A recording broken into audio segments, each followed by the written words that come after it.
If you're looking for more practice for the digital SAT, let's take a look at the following problem, which it allows you to better understand several concepts in one. At this moment, you might want to pause the video to take a moment to read the question. Okay, now that you're done reading the question, make sure that you understand overall that this is a multiple choice question that involves multiple different concepts. The first concept is your understanding of the difference in slopes and what that really means.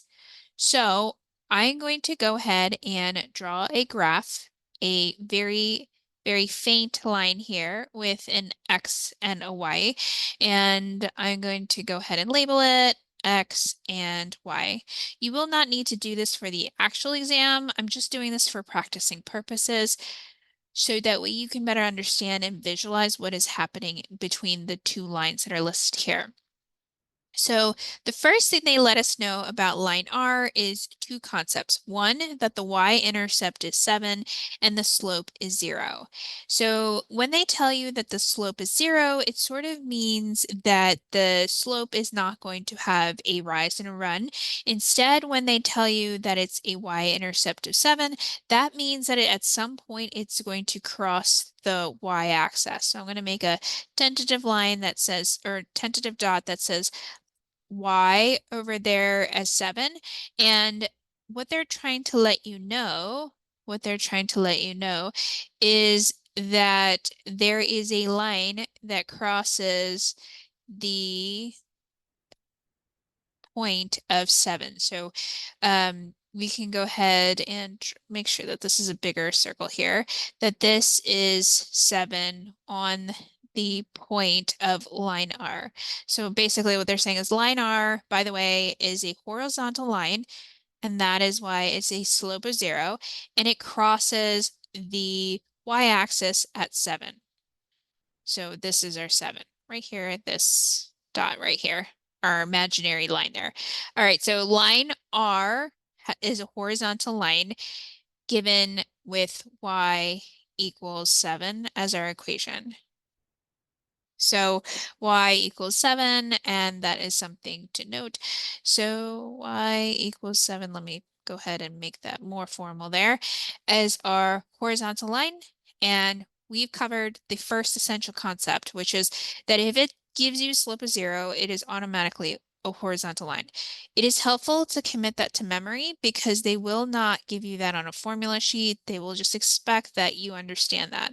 And that if they give you a y equals any number, that it too is a horizontal line. Now, line S is going to be the opposite based on what they give us. The way that I remember slope is undefined, or the way that it helps me understand it, let me use a different color here, slope is undefined, is I always think UV. So UV meaning if it is undefined, which begins with the letter U, it is also a vertical line. So I think of like UV rays or UV, meaning the letters of the alphabet, they're right next to each other. And they're telling us that the x-intercept is at -5. So they're telling you that there is a vertical line at x equals 5. So I'm going to go ahead and label that right now. And you would note that this is x equals -5. And draw my little dot there. -5. Okay, there's another thing that they tell us in the question because we're not actually done the question just yet. We note that there's a distance between the origin and the point of intersection. So this is key for us to understand that they're looking for the distance and they're asking you to figure out the point of origin and the point of intersection. So point of origin should be a concept that you also know is equivalent to 0, 0. So they're letting you know that, hey, you know what? We want you to understand that we're trying to find the distance from this point here, 0, comma 0, and the point here, because that's where they intersect lines R and line S. So that point is going to be -5 because we're going left 5 places and then up 7, so it's +7. Let me make sure that's a little bit clear here. So we have 5, we're looking to find the distance here between the 2 points. The 2 points that we have are -5, 7, based on the intersection of the 2 lines. And the point of origin, which you should know based on your knowledge now, that that's the same thing as 0, 0. Okay, so now that we have that, I'm going to go ahead and erase this entire page because I want to hone in on that last concept. Now, they ask for the distance. The distance meaning the distance between the origin and the point of intersection. So to recap, we had our distance between -5, 7, which is the point of intersection, and the origin, which is 0, 0.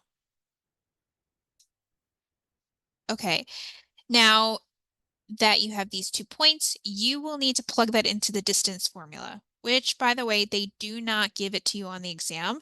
They expect that you'll know that from prior information or know that based on your information of knowledge.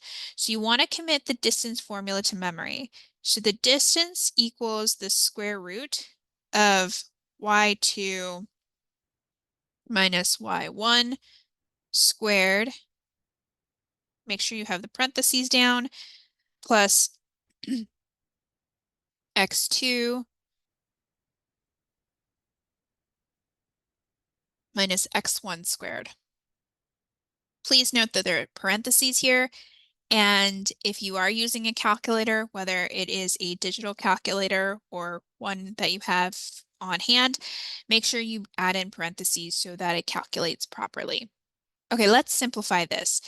We are going to label this as x1, y1, and this is x2, y2. It doesn't matter if you label this as 2 or this as 1, just as long as you have the correct adjacent point. So for me, I just labeled this x1, this y1, this x2, y2. And we can go ahead and plug that directly into the formula. So y2 in this case is 0 minus y1, which is 7, parentheses squared, plus x2, which is 0, minus x1, which is -5. Just a friendly tip, make sure to have that parentheses there because remember, if you take a square square of any positive or negative number, it should always be positive. And sometimes calculators don't recognize that. So making sure that you have the correct parentheses still continuing on. So -7 squared plus -5 squared. I also want to note at this moment, if I was taking this seriously as a question, I would look at my answer choices to ensure, are they in square root or are they in decimal form?